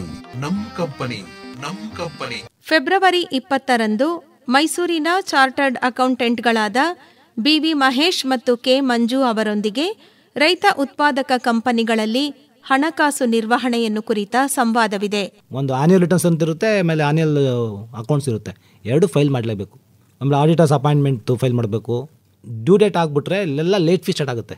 ಅವಕ್ಕೆ ಯಾವುದು ವೇವರ್ಗೆ ಏನು ಸ್ಕೀಮ್ ಬರೆದ್ರೆ ಮಾತ್ರ ಇರುತ್ತೆ. ಸ್ಕೀಮ್ ಯಾವಾಗಲೂ 10 ವರ್ಷಕ್ಕೆ ಬರುತ್ತೆ. ಕೆಲವೆಲ್ಲ ನೀವು ಲೇಟ್ ಮಾಡಿಬಿಟ್ರೆ 1:10 ಬಂದ್ಬಿಡುತ್ತೆ. ಕೇಳಿ ನಮ್ ಕಂಪನಿ. ಕಟ್ಟಿ ನಿಮ್ಮದೇ ಕಂಪನಿ. ರೈತ ಉತ್ಪಾದಕರ ಕಂಪನಿ. ಈಗ ಒಂದೊಂದಾಗಿ ಅಂದರೆ ಸವಿಸ್ತಾರವಾಗಿ ಒಂದೊಂದು ಬೆಳೆಯನ್ನು, ಒಂದೊಂದು ಮರಗಿಡವನ್ನು ತಿಳಿದುಕೊಳ್ಳೋಣ, ಅದರ ವಿಶೇಷತೆಗಳೇನು ಅಂತ. ಮೊದಲಿಗೆ ಬರೋದಾದರೆ ಅಗಸೆ. ಈ ಅಗಸೆಯಲ್ಲಿ ಒಂದು ಬಹುಮುಖ್ಯವಾದಂಥ ಗುಣಗಳೇನಪ್ಪ ಅಂತಂದರೆ ಇದು ಅತಿ ವೇಗವಾಗಿ ಬೆಳೆಯುವಂತಹ ಗಿಡ. ಹಾಗೂ ಇದು ಸಮಸ್ಯಾತ್ಮಕ ಅಂದರೆ ಮಣ್ಣು ಇರ್ತಕ್ಕಂಥದ್ದು, ಅಂದರೆ ಆಮ್ಲೀಯ ಗುಣವಾಗಿರ್ಬೋದು, ಅಂಥ ಮಣ್ಣಿನಲ್ಲೂ ಕೂಡ ಇದು ಬಹಳ ಉತ್ತಮವಾಗಿ ಹೊಂದಿಕೊಂಡು, ವಾತಾವರಣಕ್ಕೆ ಹೊಂದಿಕೊಂಡು ಹಚ್ಚ ಹಸಿರಾದಂಥ ಹಸಿರು ಮೇವನ್ನು ವರ್ಷವಿಡೀ ಪೂರೈಸುವಂಥ ಒಂದು ಸಾಮರ್ಥ್ಯತೆಯನ್ನು ಇದು ಹೊಂದಿರುತ್ತೆ. ಮತ್ತು ಈ ಗಿಡವು 2 ತಿಂಗಳಿಗೆ 1 to 1.5 ಮೀಟರ್ ಉದ್ದಕ್ಕೆ ಬೆಳೆಯುತ್ತೆ. ಹಾಗೂ ಇದರ ಎಲೆಗಳು ಸ್ವಲ್ಪ ಸಣ್ಣದಾಗಿರ್ತವೆ ಮತ್ತು ಇದರ ಕಾಯಿಗಳಿಂದ ಬಿದ್ದಂತಹ ಬೀಜಗಳಿಂದ ನೈಸರ್ಗಿಕವಾಗಿ ಅಲ್ಲೇ ಬೀಜಗಳು ಮೊಳೆತು ಗಿಡಗಳು ಹುಟ್ಕೋತವೆ. ಹಾಗಾಗಿ ಇದರಲ್ಲಿ ರೈತರು ತಮ್ಮ ಸ್ಥಳೀಯ ರೈತರು ಯಾರಾದರೂ ಬೆಳೆದಿದ್ದರೆ ಅಲ್ಲಿಂದನೇ ಬೀಜವನ್ನು ಸಂಗ್ರಹಿಸಿಕೊಂಡು ಬೀಜಗಳನ್ನು ಮೊಳಕೆ ಮಾಡಿ ತಮ್ಮ ಜಾಗದಲ್ಲಿ ಇದನ್ನು ಬೆಳೆಸ್ಕೋಬೋದು. ಈ ಒಂದು ಅಗಸೆಯ ಮತ್ತೊಂದು ವಿಶೇಷತೆ ಏನಪ್ಪ ಅಂದರೆ ಕೆಲವೊಂದು ಭಾಗಗಳಲ್ಲಿ ಈ ಅಗಸೆಯನ್ನು ತರಕಾರಿಯಾಗಿ ಕೂಡ ಉಪಯೋಗಿಸ್ತಾರೆ, ಅಂದರೆ ಮಾನವನ ಆಹಾರಕ್ಕಾಗಿ ಕೂಡ ಉಪಯೋಗಿಸ್ತಾರೆ. ಆಮೇಲೆ ಮತ್ತೆ ಇನ್ನೊಂದೇನಪ್ಪ ಇದರ ವಿಶೇಷತೆ ಅಂದರೆ ಇದನ್ನು ಹಸಿರೆಲೆ ಗೊಬ್ಬರವಾಗಿ ಕೂಡ ಇದನ್ನು ಉಪಯೋಗಿಸ್ಕೊತಾರೆ. ಹಾಗೆ ಮಣ್ಣಿನ ಫಲವತ್ತತೆಯನ್ನು ಕೂಡ ಹೆಚ್ಚಿಸೋದಕ್ಕೆ ಬಳಸ್ತಾರೆ. ತದನಂತರದಲ್ಲಿ ಈ ಗಿಡಗಳನ್ನು ಅಂದರೆ ಸಸಿಗಳನ್ನು ಏನು ನಾಟಿ ಮಾಡುವಂಥ ಸಂದರ್ಭದಲ್ಲಿ ಬೀಜಗಳನ್ನು ಸಂಗ್ರಹಿಸಿ ಮಾಡಿದ್ರೂ ಕೂಡ ಆಗುತ್ತೆ. ಅಥವಾ ನಾನು ಮೊದಲಿಗೆ ಹೇಳಿದಾಗೆ ಅಲ್ಲೇ ಹುಟ್ಟಂತಹ ಬೀಜಗಳು ಉದುರಿ ಹುಟ್ಟಂತಹ ಗಿಡಗಳನ್ನು ಕೂಡ ತಂದು ನಾವು ನಮ್ಮ ಬೇಕಾದಂತಹ ಜಮೀನಿನಲ್ಲಿ ಸೂಕ್ತವಾದ ಜಾಗದಲ್ಲಿ ಕೂಡ ನಾಟಿ ಮಾಡ್ಕೋಬೋದು. ಆ ಮಾಡುವಂಥ ಸಂದರ್ಭದಲ್ಲಿ ಕೆಲವೊಂದು ಬಾರಿ ಕೃತಕವಾಗಿ ಮಾಡುವ ಸಂದರ್ಭದಲ್ಲಿ ಸಸಿಗಳು 3 to 4 ತಿಂಗಳು ತಗೊಳ್ತವೆ ಬೆಳವಣಿಗೆ ಆಗಲಿಕ್ಕೆ. ಅಂದರೆ ನಾವು ಪಾಲಿಥಿನ್ ಚೀಲಗಳಲ್ಲಿ ಬೆಳೆಸಿ ನಾಟಿ ಮಾಡುವಂಥ ಸಂದರ್ಭದಲ್ಲಿ 3 to 4 ತಿಂಗಳುಗಳು ಕೂಡ ತಗೊಳ್ತವೆ. ಆ 3 to 4 ತಿಂಗಳ ಆದ ನಂತರ ಇದು 15 to 20 ಸೆಂಟಿಮೀಟರ್ವರೆಗೂ ಎತ್ತರ ಬೆಳೆದಿರುತ್ತೆ. ಅದಾದ ನಂತರ ಇದನ್ನು ನಾವು ಮೇನ್ ಫೀಲ್ಡ್ ಅಂದರೆ ಏನು ಸೂಕ್ತವಾದ ಭೂಮಿಗೆ ನಾವು ಅದನ್ನು ನಾಟಿ ಮಾಡ್ಕೋಬೋದು. ಅದಲ್ಲದೆ ಇದನ್ನು ಬದುಗಳಲ್ಲೇ ಬೆಳಿಬೇಕು ಅಂತ ಒಂದು ಅಂಶ ಏನಾದರೂ ನಮ್ಮ ರೈತರ ಮನದಲ್ಲಿದ್ದರೆ ಈ ಬದುಗಳಲ್ಲಿ ಬೆಳೆಯುವಾಗ 6 to 8 ಅಡಿ ಜಾಗವನ್ನು ಒಂದು ಗಿಡದಿಂದ ಮತ್ತೊಂದು ಗಿಡಕ್ಕೆ ಅಂತರವನ್ನು ಕಾಪಾಡ್ಕೋಬೇಕು ಬದುಗಳಲ್ಲಿ ಬಹುಮುಖ್ಯವಾಗಿ. ಆ 6 to 8 ಅಡಿ ಆದ ನಂತರ ಮತ್ತೆ 3 to 4 ತಿಂಗಳ ನಂತರ ಇದು 4 ಅಡಿ ಎತ್ತರಕ್ಕೆ ಬೆಳೆದಾಗ ಇದನ್ನು ಕುಡಿಯನ್ನು ಚಿವುಟಬೇಕು. ಯಾಕೆ ಚಿವುಟಬೇಕು ಅಂತಂದರೆ ಹೆಚ್ಚು ಕವಲುಗಳು ನಾವು ಕುಡಿಯನ್ನು ಚಿವುಟೋದ್ರಿಂದ ಜಾಸ್ತಿ ಆಗ್ತಾ ಹೋಗ್ತವೆ. ಕವಲುಗಳು ಜಾಸ್ತಿ ಆಗೋಕ್ಕೋಸ್ಕರ ಈ ಚಿವುಟುವಿಕೆಯನ್ನು ನಾವು ಮಾಡ್ತೀವಿ. 2ನೇ ಕವಲುಗಳು ಒಡೆದಂತಹ ಭಾಗಗಳಿಗೆ 2ನೇ ಬಾರಿ ಚಿವುಟುವಿಕೆಯನ್ನು ಮಾಡಬೇಕು. ಆಗ 3ನೇ ಕವಲುಗಳು ಒಡೆದು ನಾವು ಗಿಡಕ್ಕೆ ಒಂದು ನಿರ್ದಿಷ್ಟವಾದ ಆಕಾರವನ್ನು ಕೊಡಬಹುದು. ಈ ನಿರ್ದಿಷ್ಟವಾದ ಆಕಾರ ಯಾಕಪ್ಪ ಕೊಡಬೇಕು ಅಂತಂದರೆ ಗಿಡವನ್ನು ಚಿವುಟದನೆ ಹಾಗೆ ಬಿಟ್ಟರೆ ಇದು ಮರವಾಗಿ ತುಂಬ ಎತ್ತರಕ್ಕೆ ಅಂದರೆ ಸುಮಾರು 15 ಮೀಟರ್ ಎತ್ತರಕ್ಕೆ ಬೆಳೆದ್ಬಿಡುತ್ತೆ. ಎತ್ತರಕ್ಕೆ ಬೆಳೆದಾಗ ರೈತರಿಗೆ ಆ ಮೇವನ್ನು ಕಟ್ ಮಾಡಲಿಕ್ಕೆ ಅಂದರೆ ಕಟಾವು ಮಾಡಲಿಕ್ಕೆ ತುಂಬ ಕಷ್ಟ ಆಗುತ್ತೆ. ಅಂಥ ಸಂದರ್ಭದಲ್ಲಿ ಇದನ್ನು 4 ಅಡಿ ಎತ್ತರಕ್ಕೆ ಕಟಾವು ಮಾಡೋದ್ರಿಂದ ನಾವು ಮೇವನ್ನು ಕಟಾವು ಮಾಡೋಕ್ಕೆ ತುಂಬ ಉಪಯುಕ್ತವಾಗಿರುತ್ತೆ. ಹಾಗಾಗಿ ಇದನ್ನು 4 ಅಡಿ ಎತ್ತರಕ್ಕೆ ಮರಿದೇನೆ ಕಟ್ ಮಾಡಬೇಕು. ಮತ್ತು ಈ ಗಿಡದ ಮತ್ತೊಂದು ವಿಶೇಷತೆ ಏನಪ್ಪ ಅಂತಂದರೆ ಇದರಲ್ಲಿ 18 to 20% ಕಚ್ಚಾ ಸಸಾರಜನಕ ಇದೆ. ಹಾಗೂ ಈ ಕಚ್ಚಾ ಸಸಾರಜನಕ ಏನಕ್ಕಪ್ಪ ಬೇಕು ಅಂತಂದರೆ ನಾವು ವಾರ್ಷಿಕ ಬೆಳೆಗಳಿಗೆ ಹೋಲಿಸಿದಾಗ ಅಂದರೆ ವಾರ್ಷಿಕ ಮೇವಿನ ಬೆಳೆಗಳಿಗೆ ಹೋಲಿಸಿದಾಗ ಈ ಮರಗಿಡಗಳಲ್ಲಿ ಅತಿ ಹೆಚ್ಚು ಕಚ್ಚಾ ಸಸಾರಜನಕ ಕಂಡುಬರುತ್ತೆ. ಆದರೆ ವಾರ್ಷಿಕ ಬೆಳೆಗಳಲ್ಲಿ ಸುಮಾರು 6 to 7% ಮಾತ್ರ ಕಚ್ಚಾ ಸಸಾರಜನಕವನ್ನು ನಾವು ನೋಡ್ಬೋದು. ಈ ಕಚ್ಚಾ ಸಸಾರಜನಕದ ಪ್ರಾಮುಖ್ಯತೆ ಏನಪ್ಪ ಅಂತಂದರೆ ಹಸುಗಳಿಗೆ ಅಥವಾ ಜಾನುವಾರುಗಳಿಗೆ, ಕುರಿ ಮೇಕೆಗಳಿಗೆ ಜೀರ್ಣಕ್ರಿಯೆ ಅಂದರೆ ಪಚನ ಕ್ರಿಯೆಯನ್ನು ಇದು ಅಭಿವೃದ್ಧಿಗೊಳಿಸುತ್ತೆ. ಹಾಗೂ ಮಾಂಸವನ್ನು ಬೆಳೀಲಿಕ್ಕೆ ಕೂಡ ಇದು ಸಹಾಯಕವಾಗಿರುತ್ತೆ. ಅದಲ್ಲದೆ ಕೂಡ ಜಾನುವಾರುಗಳ ಆರೋಗ್ಯದ ಮೇಲೆ ಉತ್ತಮವಾದ ಪರಿಣಾಮವನ್ನು ಬೀರುತ್ತೆ. ಹಾಗಾಗಿ ಹೆಚ್ಚು ಪೋಷಕಾಂಶ ಇರತಕ್ಕಂಥ ಈ ಅಗಸೆಯನ್ನು ಕೂಡ ನಾವು ಗಿಡ ಮರದ ಹಸಿರು ಮೇವಾಗಿ ಜಾನುವಾರುಗಳಿಗೆ ಪೂರೈಸ್ಬೋದು. ಇನ್ನು 2ನೇದಾಗಿ ಬರೋದಾದರೆ ಸುಬಾಬುಲ್ ಅಂತ. ಈ ಸುಬಾಬುಲ್ ತುಂಬ ಪ್ರಾಮುಖ್ಯತೆಯನ್ನು ಅತಿ ಹೆಚ್ಚು ವೇಗವಾಗಿ ಪಡೆದುಕೊಂಡಂತಹ ಗಿಡ ಅಂತಲೇ ಹೇಳ್ಬೋದು. ಇದು ಬೇರೆ ದೇಶದಿಂದ ನಮ್ಮ ದೇಶಕ್ಕೆ ಬಂದಂತಹ ಗಿಡ, ನಮ್ಮಲ್ಲೇ ಉಟ್ಕೊಂಡಂಥ ಗಿಡ ಅಲ್ಲ ಇದು. ಇದರಲ್ಲಿ ಏನಪ್ಪ ವೈಶಿಷ್ಟ್ಯತೆ ಅಂತಂದರೆ ಇದು ಕೂಡ ತುಂಬ ವೇಗವಾಗಿ ಬೆಳೆಯುತ್ತೆ. 7ರಿಂದ 12 ಮೀಟರ್ ಎತ್ತರಕ್ಕೆ ಬೆಳೆಯುತ್ತೆ. ಹಾಗಾಗಿ ಇಲ್ಲೂ ಕೂಡ ನಾವು 4 ಅಡಿ ಎತ್ತರಕ್ಕೆ ಬಂದಾಗ ಇದನ್ನು ಚಿವುಟಬೇಕು, ಅಂದರೆ ತುದಿಯನ್ನು ಕಟಾವು ಮಾಡಬೇಕು. ಕಟಾವು ಮಾಡಿ ಒಂದು ನಿರ್ದಿಷ್ಟ ಆಕಾರವನ್ನು ಕೊಟ್ಟು ಅದರಿಂದ ಬರ್ತಕ್ಕಂತಹ ಸೈಡ್ ಶೂಟ್ಸಿಂದ, ಅಂದರೆ ತೆಂಡೆಗಳಿಂದ ಹಸಿರು ಮೇವಿನ ಇಳುವರಿ ಜಾಸ್ತಿ ಆಗ್ತಕ್ಕಂಥದ್ದನ್ನು ನಾವು ನೋಡ್ಬೋದು. ಇನ್ನು ಈ ಸುಬಾಬುಲಲ್ಲಿ ಒಂದು ವಿಶೇಷತೆ ಏನಪ್ಪ ಅಂತಂದರೆ ಇದರಲ್ಲೂ ಕೂಡ ಪೌಷ್ಟಿಕಾಂಶ ಹೇರಳವಾಗಿರೋದ್ರಿಂದ ಹಾಗೂ ಕಚ್ಚಾ ಸಸಾರಜನಕ ಇದರಲ್ಲೂ ಕೂಡ ಹೇರಳವಾಗಿದೆ ಮತ್ತು ಬೂದಿ ಅಂಶ, ಇತರೆ ಮಿನರಲ್ಸ್ ಅಂತ ಕರೀತಾರೆ, ಅಂದರೆ ಇತರೆ ಪೋಷಕಾಂಶಗಳು ಕೂಡ ಇದರಲ್ಲಿ ಹೇರಳವಾಗಿದೆ. ಆದರೆ ಈ ಸುಬಾಬುಲ್ ಎನ್ನುವಂತಹ ಗಿಡಮರದಲ್ಲಿ ಒಂದು ಆಹಾರ ಅಂದರೆ ಮೀನ್ಸು ಪೌಷ್ಟಿಕಾಂಶ ವಿರೋಧಕ ಗುಣವನ್ನು ಇದರಲ್ಲಿ ನಾವು ಕಾಣಬಹುದು. ಯಾವುದಪ್ಪ ಆ ಪೌಷ್ಟಿಕಾಂಶ ವಿರೋಧಕ ಗುಣ ಅಂತಂದರೆ ಮೈಮೋಸಿಲ್ ಅಮೈನೋ ಆಮ್ಲ ಎನ್ನುವಂಥ ಈ ಆಮ್ಲ ಈ ಸುಬಾಬುಲ್ನಲ್ಲಿ ಇರೋದರಿಂದ ಹಸುಗಳಿಗೆ ಜೀರ್ಣಕ್ರಿಯೆಯ ಮೇಲೆ ವ್ಯತಿರಿಕ್ತ ಪರಿಣಾಮವನ್ನು ಬೀರುತ್ತೆ ಹಾಗೂ ಹಸುಗಳ ಅಥವಾ ಜಾನುವಾರುಗಳ ಬೆಳವಣಿಗೆಯ ಮೇಲೆ ನಿರ್ಬಂಧವನ್ನು ಏರುತ್ತೆ. ಹಾಗಾಗಿ ಈ ಮೈಮೋಸಿಲ್ ಕಂಟೆಂಟ್ ಇರೋದ್ರಿಂದ, ಈ ಒಂದು ಅಂಶ ಇರೋದ್ರಿಂದ ಇದನ್ನು ತುಂಬ ಗಮನದಲ್ಲಿಟ್ಕೊಂಡು ಹಸುಗಳಿಗೆ ಜಾನುವಾರುಗಳಿಗೆ ಕೊಡಬೇಕಾಗುತ್ತೆ. ಏನು ಮಾಡಬೇಕಪ್ಪ ಅದಕ್ಕೆ ಅಂತಂದರೆ ನಾವು ಸುಬಾಬುಲನ್ನು ಪ್ರತಿ 40ರಿಂದ 45 ದಿನಗಳಿಗೆ ಕಟಾವು ಮಾಡ್ತಾನೇ ಇರಬೇಕು. ಕಟಾವು ಮಾಡೋದ್ರಿಂದ, ಅಂದರೆ ಪ್ರತಿ ಸರಿ ಕಟಾವು ಮಾಡೋದ್ರಿಂದ ಗಿಡದಲ್ಲಿ ಈ ಮೈಮೋಸಿಲ್ ಕಂಟೆಂಟ್ ಅಂದರೆ ಅಂಶ ಕಡಿಮೆ ಆಗ್ತಾ ಹೋಗೋದನ್ನು ನಾವು ಕಾಣ್ಬೋದು. ಇದಲ್ಲದೆ ಕಡಿಮೆ ಮಾಡೋಕ್ಕೆ ಬೇರೆ ವಿಧಾನಗಳು ಅಂತಂತ ಬಂದಾಗ, ಇವತ್ತು ನಾವು ಕಟಾವು ಮಾಡಿದ್ದೀವಿ, ರೈತರು ಇವತ್ತು ಕಟಾವು ಮಾಡಿದ್ದಾರೆ ಅಂತಂದರೆ ಇವತ್ತೇ ಅದನ್ನು ಜಾನುವಾರುಗಳಿಗೆ ಆಹಾರವಾಗಿ ಕೊಡಬಾರ್ದು. ಮತ್ತು ಏನು ಮಾಡಬೇಕಪ್ಪ, ಒಂದು ದಿನ ಅದನ್ನು ನೆರಳಲ್ಲಿ ಒಣಗಿಸ್ಬೇಕು. ನೆರಳಲ್ಲಿ ಒಣಗಿಸಿ ತದನಂತರದಲ್ಲಿ ಅದನ್ನು ಮಾರನೇ ದಿನ, ಅಂದರೆ ಬೆಳಗ್ಗೆ ಕಟ್ ಮಾಡಿದರೆ ಇನ್ನು ಮುಂದಿನ ನೆಕ್ಸ್ಟ್ ನಾಳೆ ಬೆಳಗ್ಗೆ ಅದನ್ನು ಹಸುಗಳಿಗೆ ಕೊಡ್ತಕ್ಕಂಥದ್ದು. ಈ ರೀತಿ ಮಾಡೋದ್ರಿಂದನೂ ಕೂಡ ಅದರಲ್ಲಿ ಮೈಮೋಸಿಲ್ ಅನ್ನೋ ಕಂಟೆಂಟು ಕಡಿಮೆ ಆಗ್ತಾ ಹೋಗುತ್ತೆ. ಅದಲ್ಲದೆ ಬೇರೆ ಇನ್ನೇನಪ್ಪ ಮಾಡ್ಬೋದು, ಇಲ್ಲ ನಾವು ಇವತ್ತೇ ಕೊಡಬೇಕು ಮೇವನ್ನ, ಆಗೋದೇ ಇಲ್ಲ ಅಂತ ಅನ್ನುವಂಥ ಸಂದರ್ಭದಲ್ಲಿ ಇತರ ಮೇವಿನ ಬೆಳೆಗಳು, ನಾವೇನು ವಾರ್ಷಿಕ ಮೇವಿನ ಬೆಳೆಗಳನ್ನು ಬೆಳ್ಕೊಂಡಿರ್ತೀವಿ, ಆ ಮೇವಿನ ಬೆಳೆಗಳ ಜೊತೆಗೆ ಒಂದು 10 ಭಾಗ 100 ಭಾಗ ನಾವೇನು ಮೇವಿನ ಬೆಳೆಗಳನ್ನು ಕೊಡ್ತಿರ್ತೀವಿ ಅದರಲ್ಲಿ ಒಂದು 10 ಭಾಗದಷ್ಟು ಈ ಸುಬಾಬುಲನ್ನು ಮಿಕ್ಸ್ ಮಾಡಿ, ಅಂದರೆ ಮಿಶ್ರಣ ಮಾಡಿ ಕೊಡೋದ್ರಿಂದನೂ ಕೂಡ ಇದರಲ್ಲಿ ಮೈಮೋಸಿಲ್ ಕಂಟೆಂಟನ್ನು ಕಡಿಮೆ ಮಾಡ್ಬೋದು. ಅಂದರೆ ಇತರ ಮೇವಿನ ಜೊತೆ ಇದನ್ನು ಮಿಕ್ಸ್ ಮಾಡಬೇಕು. ಕೆಲವೊಂದೊಂದು ಕಡೆ ರೈತರು ಏನು ಮಾಡ್ತಾರಪ್ಪ ಅಂತಂದರೆ ಇದನ್ನು ಬಿಸಿ ನೀರಲ್ಲಿ ಅದ್ದಿ, ಅಂದರೆ ಬಿಸಿ ನೀರಿನಲ್ಲಿ ನೆನೆಸಿ ಒಂದು ದಿನ ಕಾಯ್ದು ಅದಾದ ನಂತರ ಕೂಡ ಕೊಡ್ತಾರೆ. ಅಂದರೆ ಆ ಒಂದು ಸೌಲಭ್ಯ ಅವರಲ್ಲಿ ಇರೋರು ಕೊಡ್ತಕ್ಕಂಥದ್ದು ರೂಢಿಯಲ್ಲಿದೆ. ಇನ್ನು ತಳಿಗಳಿಗೆ ಬರೋದಾದರೆ ಇದರಲ್ಲಿ 4 ರೀತಿಯಾದಂಥ ಪ್ರಭೇದಗಳಿದ್ದಾವೆ. ಯಾವುದ್ಯಾವುದಪ್ಪ ಅಂದರೆ ಹವಾಯನ್, ಸಾಲ್ವೆಡಾರ್, ಪೆರು ಮತ್ತು ಕನ್ನಿಂಗ್ಹ್ಯಾಮ್ ಅಂತ ಈ 4 ಪ್ರಭೇದಗಳಿದೆ. ಈ ಹವಾಯನ್ನಲ್ಲಿ ಏನಪ್ಪ ಅಂತಂದರೆ ಇದು ಹೆಚ್ಚು ಬೀಜವನ್ನು ಉತ್ಪಾದಿಸುವಂತಹ ಸುಬಾಬುಲ್ ಗಿಡವಾಗಿರುತ್ತೆ. ಈ ಹೆಚ್ಚು ಬೀಜವನ್ನು ಉತ್ಪಾದಿಸುವ ಗಿಡವಾಗಿರೋದ್ರಿಂದ ಇದನ್ನು ಕಾಡೀಕರಣಕ್ಕೆ, ಕಾಡನ್ನು ಬೆಳೆಸಲಿಕ್ಕೆ ಇದನ್ನು ಉಪಯೋಗಿಸ್ಕೊತಾರೆ. ಆದರೆ ಮೇವಿಗೆ ಸೂಕ್ತವಾಗೋದಿಲ್ಲ. ಈ ಹೆಚ್ಚು ಬೀಜ ಉಪಯೋಗಿಸೋದ್ರಿಂದ ಬೀಜದಲ್ಲೂ ಕೂಡ ಮೈಮೋಸಿನ್ ಕಂಟೆಂಟ್ ಇರೋದ್ರಿಂದ ಇದನ್ನು ಪಶುಗಳಿಗೆ ಕೊಡುವಾಗ ತುಂಬ ನೋಡಿ ಕೊಡಬೇಕು, ಗಮನವನ್ನು ಇಟ್ಕೊಂಡು ಕೊಡಬೇಕು.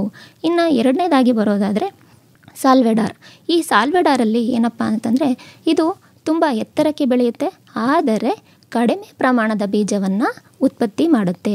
ಈ ಕಡಿಮೆ ಪ್ರಮಾಣದ ಬೀಜವನ್ನು ಉತ್ಪತ್ತಿ ಮಾಡೋದ್ರಿಂದ ಇದನ್ನು ಮೇವಾಗಿ ನಾವು ಕೊಡಬಹುದು. ಹಾಗೂ ಪೆರು, ಈ ಪೆರು ಅನ್ನುವಂಥದ್ದು ತುಂಬ ಗಿಡ್ಡ ಜಾತಿಯ ಗಿಡ. ಇದರಲ್ಲಿ ಕಡಿಮೆನೂ ಕೂಡ ಇರುತ್ತೆ, ಬೀಜ ಗಿಡ್ಡವಾಗೂ ಇರುತ್ತೆ, ಮತ್ತು ಬ್ರಾಂಚಸ್ ಅಂದರೆ ತೆಂಡೆಗಳು ಜಾಸ್ತಿ ಹೊಡೆಯುತ್ತೆ. ಈ ಒಂದು ಕಾರಣದಿಂದ ಇದನ್ನು ಕೂಡ ರೆಕಮೆಂಡ್ ಮಾಡ್ಬೋದು. ಅದಲ್ಲದೆ ಲಾಸ್ಟ್ ಒನ್ ಕನ್ನಿಂಗ್ಹ್ಯಾಮ್ ಅಂತ ಏನು ಬರುತ್ತಲ್ಲ, ಇದು ಪೆರು ಮತ್ತು ಸಾಲ್ವಡಾರ್ ಅನ್ನೋ 2 ಪ್ರಭೇದಗಳ ನಡುವೆ ಬರ್ತಕ್ಕಂಥದ್ದು. ಅಂದರೆ ಮಧ್ಯಮ ಹೈಟು, ಮಧ್ಯಮ ಎತ್ತರದಲ್ಲಿ ಬೆಳೆಯುತ್ತೆ, ಹಾಗೂ ತೆಂಡೆಗಳು ಜಾಸ್ತಿ, ಬೀಜಗಳು ಕಮ್ಮಿ, ಈ ರೀತಿಯಾದಂಥ ಈ ಒಂದು 3 ಜಾತಿಯ ತಳಿಗಳನ್ನು ನಾವು ಅಳವಡಿಸ್ಕೋಬೋದು. ಇದಾದ ನಂತರ ಈ ಬೀಜಗಳಲ್ಲಿ ಮೈಮೋಸಿಲ್ ಕಂಟೆಂಟ್ ಇರೋದ್ರಿಂದ ಏನು ಮಾಡಬೇಕು ಅಂದರೆ ನಾವು ಪುನರುತ್ಪತ್ತಿ ಮಾಡುವಂಥ ಸಂದರ್ಭದಲ್ಲಿ ಅಂತಂದರೆ ಬೀಜಗಳನ್ನು ಮೊದಲಿಗೆ 2 ದಿನ ಅಂದರೆ 48 ಗಂಟೆಗಳ ತಾಸು ಬಿಸಿ ನೀರಿನಲ್ಲಿ ನೆನೆಸಬೇಕು. ಬಿಸಿ ನೀರಿನಲ್ಲಿ ನೆನೆಸಬೇಕು. ಸಾಧ್ಯವಾದರೆ ಸಲ್ಫ್ಯೂರಿಕ್ ಆಮ್ಲ ಎನ್ನುವಂತಹ ಒಂದು ರಾಸಾಯನಿಕ ವಸ್ತುವಿನಲ್ಲಿ ಬೆರೆಸಿ ತದನಂತರ ಅದನ್ನು 3-4 ಬಾರಿ ನೀರಿನಲ್ಲಿ ತೊಳೆದು ಅದನ್ನು ಬೀಜ ಮೊಳಕೆ ಮಾಡಲಿಕ್ಕೆ ಪಾಲಿಥೀನ್ ಕವರ್ಗಳು ಅಂದರೆ ಪಾಲಿಥೀನ್ ಚೀಲದಲ್ಲಿ ಅದನ್ನು ಹಾಕಿ ಬೆಳೆಸ್ಕೊಳ್ತಕ್ಕಂಥದ್ದು ಉಪಯೋಗವಾಗುತ್ತೆ. ಅದಾದ ನಂತರ ಇದು ಸುಬಾಬುಲ್ ಎನ್ನುವಂಥದ್ದು ವರ್ಷದಲ್ಲಿ ಅಂದರೆ ಒಂದು ವರ್ಷದಲ್ಲಿ ಸುಮಾರು 6-7 ಅಥವಾ 8 ಟನ್ಗಳವರೆಗೂ ಕೂಡ ಇಳುವರಿಯನ್ನು ನಾವು ತಗೋಬೋದು. ಇನ್ನು ಮೂರನೆಯದಾಗಿ ಗ್ಲಿರ್ಸಿಡಿಯಾ. ಈ ಗ್ಲಿರ್ಸಿಡಿಯಾ ಎನ್ನುವಂತಕ್ಕಂಥದ್ದು ತುಂಬ ವೇಗವಾಗಿ ಬೆಳೆಯುವಂಥ ಗಿಡ ಹಾಗೂ ಹಚ್ಚ ಹಸಿರಾಗಿ ಎಲೆಗಳು ಅಗಲವಾಗಿರ್ತಕ್ಕಂಥದ್ದು. ಈ ಸುಬಾಬುಲ್ ಅನ್ನೋದ್ರಲ್ಲಾದರೆ ಸಣ್ಣದಾಗಿರುತ್ತೆ ಎಲೆಗಳು, ತುಂಬ ಚಿಕ್ಕದಾಗಿರುತ್ತೆ ಎಲೆಗಳು. ಆದರೆ ಈ ಗ್ಲಿರ್ಸಿಡಿಯಾದಲ್ಲಿ ಎಲೆಗಳು ಅಗಲವಾಗಿರುತ್ತೆ, ಹಚ್ಚ ಹಸಿರಾಗಿರುತ್ತೆ. ಕಾಂಡ ಮತ್ತು ಎಲೆಗಳು ಎಲ್ಲವೂ ಕೂಡ ಹಸಿರಾಗಿರೋದ್ರಿಂದ ಇದನ್ನು ಮೊದಲಿಗೆ ಹಸಿರೆಲೆ ಗೊಬ್ಬರವಾಗಿ ಅದನ್ನು ಉಪಯೋಗಿಸಲಿಕ್ಕೆ ಇಲಾಖೆಯವರು ಅಂದರೆ ಕೃಷಿ ಇಲಾಖೆಯವರು ಅದನ್ನು ತಂದಿದ್ದು ನಮ್ಮ ದೇಶಕ್ಕೆ. ಅದಾದ ನಂತರ ಇದರ ಒಂದು ಪೋಷಕಾಂಶಗಳ ಗುಣದ ಆಧಾರದ ಮೇಲೆ ಇದನ್ನು ಹಸಿರು ಮೇವಾಗಿ ಕೂಡ ನಾವು ಕೊಡ್ಬೋದು. ಈ ಗ್ಲಿರ್ಸಿಡಿಯಾವನ್ನು ಎಸ್ಪೆಷಲಿ ಸಾಮಾನ್ಯವಾಗಿ ಹೇಳೋದಾದರೆ ಇದರಲ್ಲಿ ಹೂವಿನಲ್ಲಿ ಮಕರಂದ ಜಾಸ್ತಿ ಇರುತ್ತೆ. ಈ ಗ್ಲಿರ್ಸಿಡಿಯಾ ಬೆಳೆಯೋ ಕಡೆ ಜೇನು ಹುಳುಗಳ ಸಾಕಾಣಿಕೆಗೂ ಕೂಡ ಇದು ಉಪಯುಕ್ತವಾಗುತ್ತೆ. ಹೈನುಗಾರಿಕೆಯನ್ನು ಮಾಡ್ಕೋಬೋದು, ಜೊತೆಗೆ ಜೇನು ಸಾಕಾಣಿಕೆಯನ್ನು ಕೂಡ ಮಾಡ್ಕೋಬೋದು. ಆದರೆ ಗ್ಲಿರ್ಸಿಡಿಯಾದಲ್ಲಿ ಒಂದು ಪ್ರಾಬ್ಲಮ್ ಏನಪ್ಪ ಅಂದರೆ ಇದರಲ್ಲಿ ಟ್ಯಾನಿನ್ಸ್ ಮತ್ತು ಸ್ಯಾಫೋನಿನ್ಸ್ ಅನ್ನುವಂತಹ ಕೆಮಿಕಲ್ ರಾಸಾಯನಿಕ ಅಂಶ ಇದರಲ್ಲಿರುತ್ತೆ. ಹಾಗಾಗಿ ಇದನ್ನು ಕೂಡ ಕೊಡಬೇಕಾದ್ರೆ ಗಮನದಲ್ಲಿಟ್ಕೊಂಡು ಕೊಡಬೇಕು.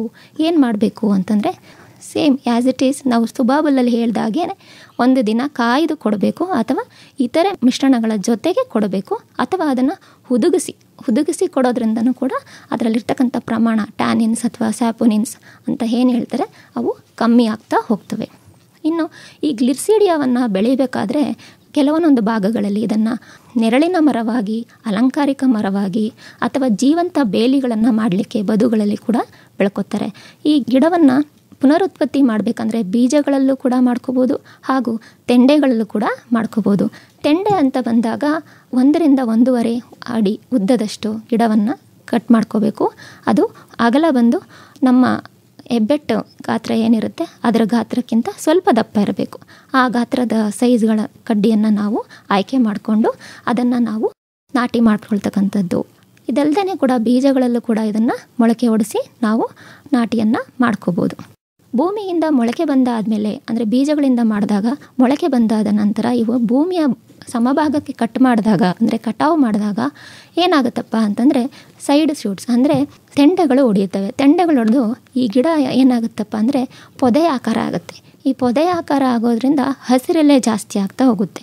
ಅಂದರೆ ಕಾಂಡಗಳೆಲ್ಲ ಬದಲಿಗೆ ಹಸಿರೆಲೆ ಜಾಸ್ತಿ ಆಗೋದ್ರಿಂದ ಹಸಿರೆಲೆ ಗೊಬ್ಬರನೂ ಸಿಗುತ್ತೆ, ಹಾಗೆ ಇದನ್ನು ಹಸಿರು ಮೇವಾಗಿ ಕೂಡ ಬಳಸ್ಕೋಬೋದು. ಕಟ್ ಮಾಡ್ದೇ ಹಾಗೆ ಬಿಟ್ಟರೆ ಏನಾಗುತ್ತೆ ಅಂತಂದರೆ ಇದು ಮರವಾಗಿ ಬೆಳ್ಕೊಳ್ಳುತ್ತೆ. ಎಷ್ಟು ಅಡಿ ಎತ್ತರಕ್ಕೆ ಬೆಳೆಯುತ್ತೆ ಅಂದರೆ 15 ಅಡಿ ಎತ್ತರಕ್ಕೆ ಇದು ಬೆಳೆಯುವಂಥ ಸಾಮರ್ಥ್ಯವನ್ನು ಹೊಂದಿದೆ. ಇನ್ನು ಈ ಗ್ಲಿರ್ಸಿಡಿಯಾದಲ್ಲಿ ಬಹುಮುಖ್ಯವಾಗಿ ಏನಪ್ಪ ಅಂತಂದರೆ 15% ನಾರಿನಂಶ ಇರುತ್ತೆ, ಹಾಗೂ 60-65% ಒಣ ಪದಾರ್ಥ ಜೀರ್ಣವಾಗೋಕ್ಕೆ ಅಂಶ ಇದೆ. ಇನ್ನು 20-30% ಕಚ್ಚಾ ಸಸಾರಜನಕದ ಅಂಶ ಇದೆ. ಅಂದರೆ ಪೋಷಕಾಂಶ ಭರಿತವಾದಂತಹ ಒಂದು ಮರಗಿಡ ಅಂತಲೇ ಹೇಳ್ಬೋದು. ಇದನ್ನು ಕೂಡ ನಾವು ಹಸಿರೆಲೆ ಗೊಬ್ಬರವಾಗಿ ಹಾಗೂ ಹಸಿರು ಮೇವಾಗಿ ಕೂಡ ನಾವು ಬಳಸ್ಕೋಬೋದು. ಇನ್ನು 4ನೆಯದಾಗಿ ನುಗ್ಗೆ ಸಾಮಾನ್ಯವಾಗಿ ನಮಗೆಲ್ಲ ತಿಳಿದೇ ಇದೆ. ನಮ್ಮೆಲ್ಲ ರೈತರು 1-2 ಮರಗಳನ್ನು ತಮ್ಮ ಹಿತ್ತಲುಗಳಲ್ಲಿ ಅಥವಾ ತಮ್ಮ ಜಮೀನಿನ ಬದುಗಳಲ್ಲೋ ಎಲ್ಲೋ ಒಂದು ಮೂಲೆಯಲ್ಲಿ ಸದಾಕಾಲ ಹಾಕಿರ್ತಾರೆ. ಯಾಕಪ್ಪ ಅಂತಂದರೆ ಅದು ತಮ್ಮ ಗೃಹ ಬಳಕೆಗೂ ಆಗಿರುತ್ತೆ, ಹಾಗೂ ಅವರು ಜಾನುವಾರುಗಳು ಸಾಮಾನ್ಯವಾಗಿ ಹೇಳೋದಾದರೆ ಕುರಿ ಮೇಕೆಗಳಿಗೆ ಅಂತ ಅವರು ಸಾಕಾಣಿಕೆ ಮಾಡಲಿಕ್ಕೆ ಮೇವಿನ ಅಭಾವವಿದ್ದಾಗ ಅಂತ ಬೆಳೆಸ್ಕೊಂಡಿರ್ತಾರೆ. ಈ ನುಗ್ಗೆ ಇತ್ತೀಚೆಗೆ ಹೆಚ್ಚಿನ ಪ್ರಾಮುಖ್ಯತೆಯನ್ನು ಪಡೆದುಕೊಳ್ತಿದೆ. ಹೇಗೆ ಅಂತಂದರೆ ಈ ನುಗ್ಗೆಯಲ್ಲಿ ಅಧಿಕವಾಗಿ ರಂಜಕ, ಸುಣ್ಣ, ಕೆರಾಟಿನ್, ಪ್ರೋಟೀನ್, ವಿಟಮಿನ್ ಎ ಅನ್ನುವಂತಹ ಅಂಶಗಳು ಜಾಸ್ತಿ ಇರೋದು ಒಂದು ಕಾರಣದಿಂದ ಸಾಮಾನ್ಯವಾಗಿ ರೈತರು ಇದನ್ನು ಮೇವಾಗಿ ಕೊಡಲಿಕ್ಕೆ ಆಸಕ್ತಿಯನ್ನು ವಹಿಸ್ತಿದ್ದಾರೆ. ಆದರೆ ಇದರಲ್ಲಿ ಏನಪ್ಪ ಒಂದು ಗಮನದಲ್ಲಿಟ್ಕೋಬೇಕಾದಂಥ ಅಂಶ ಅಂತಂದರೆ ಇದರಲ್ಲಿ ಪೋಷಕಾಂಶ ಹೇರಳಭರಿತವಾಗಿದೆ, ಕಬ್ಬಿಣನೂ ಹೇರಳಭರಿತವಾಗಿದೆ. ಆದರೆ ಅತಿ ಆದರೆ ಅಮೃತನೂ ವಿಷ ಅಂತ ಎಲ್ಲ ನಮಗೆ ಗೊತ್ತೇ ಇದೆ. ಯಾವುದೇ ಅತಿನೂ ಕೂಡ ಆಗಬಾರ್ದು. ಆ ಒಂದು ನಿಟ್ಟಿನಲ್ಲಿ ಹೇಳೋದಾದರೆ ಈ ನುಗ್ಗೆಯನ್ನು ಕೊಡಬೇಕಾದಂಥ ಪ್ರಮಾಣಕ್ಕಿಂತ ಹೆಚ್ಚಿನ ಪ್ರಮಾಣದಲ್ಲಿ ಕೊಟ್ಟಾಗ, ಅಂದರೆ ನಾವೇನು ಮೇವನ್ನು ಕೊಡ್ತಿದ್ದೀವಿ ಬೇರೆ ಬೆಳೆಗಳನ್ನು, ಅದನ್ನು ಬಿಟ್ಟು ಇದನ್ನೇ ಪೂರ್ಣವಾಗಿ ಮೇವಾಗಿ ಕೊಟ್ಟರೆ ಏನಾಗುತ್ತೆ ಅಂತಂದರೆ ಹಸುಗಳಲ್ಲಿ ರಕ್ತದ ಒತ್ತಡ ಜಾಸ್ತಿ ಆಗುತ್ತೆ. ಈ ರಕ್ತದ ಒತ್ತಡ ಜಾಸ್ತಿಯಾಗಿ ಏನಾಗುತ್ತಪ್ಪ ಅಂತಂದರೆ ಸಗಣಿ ಹಾಕುವ ಬದಲು ಬೇದಿಯನ್ನು ಮಾಡಿಕೊಳ್ಳುವಂತಹ ಲಕ್ಷಣಗಳನ್ನು ನಾವು ನೋಡ್ಬೋದು. ಈ ಬೇದಿ ಹೀಗೆ ಮುಂದುವರೆದು ರಕ್ತಸ್ರಾವವಾಗುವಂತಹ ಒಂದು ಲಕ್ಷಣಗಳು ಹೆಚ್ಚಾಗಿ ಕಂಡುಬರುತ್ತೆ. ಅದಕ್ಕೆ ಏನು ಮಾಡಬೇಕಪ್ಪ ಅಂತಂದರೆ ಇದನ್ನು ಸಾಮಾನ್ಯವಾಗಿ ಒಂದು ದಿನಕ್ಕೆ ಒಂದು ಜಾನುವಾರುಗೆ 750 ಗ್ರಾಮ್ ಅಂದರೆ 3/4 kg ಯಿಂದ 1 kg ಮಾತ್ರ ಇದಕ್ಕೆ ಮೇವಾಗಿ ಕೊಡಬೇಕು. ಹಾಗೆ ಮುಂದುವರೆದು ಏನಾಗಿದೆ ಅಂತಂದರೆ ಈ ನುಗ್ಗೆ ಸೊಪ್ಪನ್ನು ಇತ್ತೀಚಿನ ದಿನಗಳಲ್ಲಿ ಫೀಡಾಗಿ ಕನ್ವರ್ಟ್ ಮಾಡ್ತಿದ್ದಾರೆ. ಜೋಳದ ಹಿಂಡಿ, ಕಡಲೆಕಾಯಿ ಹಿಂಡಿ ಇದನ್ನೆಲ್ಲ ನಾವು ನೋಡಿದ್ದೀವಿ. ಆದರೆ ಇತ್ತೀಚಿನ ದಿನಗಳಲ್ಲಿ ಈ ನುಗ್ಗೆ ಹಿಂಡಿಯನ್ನು ಕೂಡ ಉಪಯೋಗಿಸ್ತಿದ್ದಾರೆ. ಈ ನುಗ್ಗೆ ಹಿಂಡಿಯನ್ನು ಕೊಡೋದ್ರಿಂದ ಏನು ಉಪಯೋಗ ಜಾನುವಾರುಗಳ ಮೇಲೆ ಆಗ್ತಿದೆ ಅಂತಂದರೆ ಹಾಲಿನ ಉತ್ಪನ್ನ ಜಾಸ್ತಿ ಆಗ್ತಾ ಇದೆ, ಹಾಲಿನಲ್ಲಿ ಬರ್ತಕ್ಕಂಥ ಕೊಬ್ಬಿನಾಂಶ ಜಾಸ್ತಿ ಆಗ್ತಾ ಇದೆ, ಹಾಗೂ ಜಾನುವಾರುಗಳ ಒಂದು ಆರೋಗ್ಯವನ್ನು ಕೂಡ ಸಮತೋಲನದಲ್ಲಿ ಇಡ್ತಾ ಇದೆ. ಕೆಲವೊಂದೊಂದು ಭಾಗಗಳಲ್ಲಿ ಈ ನುಗ್ಗೆಯನ್ನು ಪುಡಿ ಮಾಡಿ, ಎಲೆಯನ್ನು ಪುಡಿ ಮಾಡಿ ಕೋಳಿಗಳ ಆಹಾರದಲ್ಲಿ ಕೂಡ ಮಿಶ್ರಣ ಮಾಡ್ತಾರೆ, ಹಂದಿಗಳ ಆಹಾರದಲ್ಲಿ ಕೂಡ ಮಿಶ್ರಣ ಮಾಡಿ, ಮೀನು ಸಾಕಾಣಿಕೆಯಲ್ಲೂ ಕೂಡ ಇದನ್ನು ಆಹಾರದ ಜೊತೆಗೆ ಮಿಶ್ರಣ ಮಾಡಿ ಕೊಡೋದ್ರಿಂದ ಅವುಗಳ ಆರೋಗ್ಯದ ಮೇಲೆ ಉತ್ತಮವಾದ ಪರಿಣಾಮ ಬೀರಿ ಅದನ್ನು ಬೇರೆ ಅಂದರೆ ನಾವೇನು ಉಪಯೋಗಿಸ್ತೇನೆ ಬೆಳೆಯೋದಕ್ಕೂ ಅದನ್ನು ಕೊಟ್ಟೆ ಬೆಳೆಯೋದಕ್ಕೂ ವ್ಯತ್ಯಾಸವನ್ನು ನಾವು ಕಾಣಬಹುದು. ಇನ್ನು ಈ ನುಗ್ಗೆಯನ್ನು ಪುನರುತ್ಪತ್ತಿ ಮಾಡುವಂಥ ಇದಕ್ಕೆ ಬಂತಂದರೆ ಬೀಜಗಳು ಭೂಮಿಯಲ್ಲೇ ಮೊಳೆತು ಗಿಡಗಳಾಗಿ ಹುಟ್ಕೊಳ್ತವೆ. ಅಥವಾ ರೈತರು ತಮಗೆ ಬೇಕು ತಾವು ಬೆಳೆಸ್ಕೋಬೇಕು ಅನ್ನುವಂತಹ ಸಂದರ್ಭದಲ್ಲಿ ಗಿಡಗಳಲ್ಲೇ ಹುಟ್ಟಿರ್ತಕ್ಕಂತಹ ಬೀಜಗಳನ್ನು ಸಂಗ್ರಹಿಸಿ ಅದನ್ನು ಒಂದು ಪಾಲಿಥಿನ್ ಚೀಲ ಅಂತಂದರೆ ಅರ್ಧ kg ಆಗಿರ್ಬೋದು ಅಥವಾ 1 kg ಆಗಿರ್ಬೋದು, 1.5 kg ಕೆಪಾಸಿಟಿ ಅಷ್ಟು ತಡ್ಕೊಳ್ಳುವಂತಹ ಕೆಪಾಸಿಟಿ ಇರುವಂಥ ಚೀಲಗಳು ಸಿಗ್ತವೆ. ಅಷ್ಟೂ ಸಿಕ್ಕಿಲ್ಲ ಅಂತಂದರೆ ತಮ್ಮ ಮನೆಯಲ್ಲೇ ಬರ್ತಕ್ಕಂಥ ಯಾವುದಾದ್ರೂ ಪ್ಲಾಸ್ಟಿಕ್ ಚೀಲದಲ್ಲೂ ಕೂಡ ಇದನ್ನು ಸಮ ಪ್ರಮಾಣದಲ್ಲಿ ಜೇಡಿಮಣ್ಣು, ಮರಳು, ಕೊಟ್ಟಿಗೆ ಗೊಬ್ಬರ ಹಾಗೂ ಇದರ ಜೊತೆಗೆ ಜೈವಿಕ ಪೋಷಕಾಂಶಗಳನ್ನು ಮಿಶ್ರಣ ಮಾಡಿ, ಅಂದರೆ ಸಮ ಪ್ರಮಾಣದಲ್ಲಿ ಮಿಶ್ರಣ ಮಾಡಿ ಅದನ್ನು 2 ಸೆಂಟಿಮೀಟರ್ ಆಳದಲ್ಲಿ ಬಿತ್ತನೆ ಮಾಡಬೇಕು. ನಂತರ ನೀರನ್ನು ಕೊಟ್ಟ ಮೇಲೆ ಇದು 7 ರಿಂದ 8 ದಿನದಲ್ಲಿ ಮೊಳಕೆ ಒಡಲಿಕ್ಕೆ ಪ್ರಾರಂಭ ಆಗುತ್ತೆ. ಈ ಪ್ರಾರಂಭ ಆದ ನಂತರ ಇದು 2 ರಿಂದ 3 ತಿಂಗಳಲ್ಲಿ ಒಂದು 15 ರಿಂದ 25 ಸೆಂಟಿಮೀಟರ್ ಎತ್ತರಕ್ಕೆ ಬೆಳೆಯುತ್ತೆ. ಅದಾದ ನಂತರ ಇದನ್ನು ನಾವು ಎಲ್ಲಿಗೆ ನಾಟಿ ಮಾಡಬೇಕು ಆ ಜಾಗದಲ್ಲಿ 3 ರಿಂದ 4 ಘನ ಸೆಂಟಿಮೀಟರ್ ಆಳದಲ್ಲಿ ಗುಂಡಿಯನ್ನು ತೆಗಿಬೇಕು. ಆ ತೆಗೆದಂಥ ಜಾಗಕ್ಕೂ ಕೂಡ ಕೊಟ್ಟಿಗೆ ಗೊಬ್ಬರ, ಜೇಡಿಮಣ್ಣು ಇವುಗಳನ್ನು ಮಿಶ್ರಣ ಮಾಡಿ ಹಾಕಬೇಕು. ಹಾಕಿದ ನಂತರ ಈ ಗಿಡವನ್ನು ಅಲ್ಲಿಗೆ ಪಾಲಿಥಿನ್ ಚೀಲದಿಂದ ನಾಟಿಯನ್ನು ಮಾಡಬೇಕು. ಅದಾದ ನಂತರ ಗಮನದಲ್ಲಿಡಬೇಕಾದಂಥ ಅಂಶ ಏನಪ್ಪ ಅಂದರೆ ಈ ನುಗ್ಗೆಯ ಗಿಡ ತುಂಬ ಟೊಳ್ಳಾಗಿರುತ್ತೆ. ಅಂದರೆ ಈಗ ಮುರಿದೋಗುವಂಥ ಚಾನ್ಸಸ್ ತುಂಬ ಜಾಸ್ತಿ. ನಮಗೆಲ್ಲ ಗೊತ್ತಿದೆ, ಯಾರು ನುಗ್ಗೆ ಮರ ಹತ್ತಕ್ಕೆ ಹೋಗಲ್ಲ, ಮುರಿದೋಗ್ಬಿಡುತ್ತೆ, ಬಿದ್ದುಬಿಡ್ತೀವಿ ಅಂತ. ಹಾಗೆ ಅದಕ್ಕೋಸ್ಕರ ಇದನ್ನು ನಾಟಿ ಮಾಡಿದಾಗ ಮರಿದೇನೆ ಅದಕ್ಕೆ ಒಂದು ಸಪೋರ್ಟ್ ಅಂದರೆ ಆಧಾರವಾಗಿ ಒಂದು ಕಡ್ಡಿಯನ್ನು ನೆಡೋದನ್ನು ಮರಿಬಾರ್ದು. ಮುರಿದೋಗುವಂಥ ಚಾನ್ಸಸ್ ಜಾಸ್ತಿ ಇರುತ್ತೆ ಗಾಳಿಯ ಒತ್ತಡ ಜಾಸ್ತಿ ಇದ್ದಾಗ. ಇನ್ನು ಇದಕ್ಕೆ ಗೊಬ್ಬರವಾಗಿ ಅಂತ ಬಂದಾಗ ಫಲವತ್ತಾಗಿರ್ತಕ್ಕಂಥ ಮಣ್ಣಿನಲ್ಲಿ ಇದು ಹೆಚ್ಚಿನ ಗೊಬ್ಬರಗಳನ್ನು, ಪೋಷಕಾಂಶಗಳನ್ನು ಕೇಳೋದಿಲ್ಲ, ಅಂದರೆ ನೀಡಬೇಕಾದಂಥ ಅವಶ್ಯಕತೆ ಇಲ್ಲ.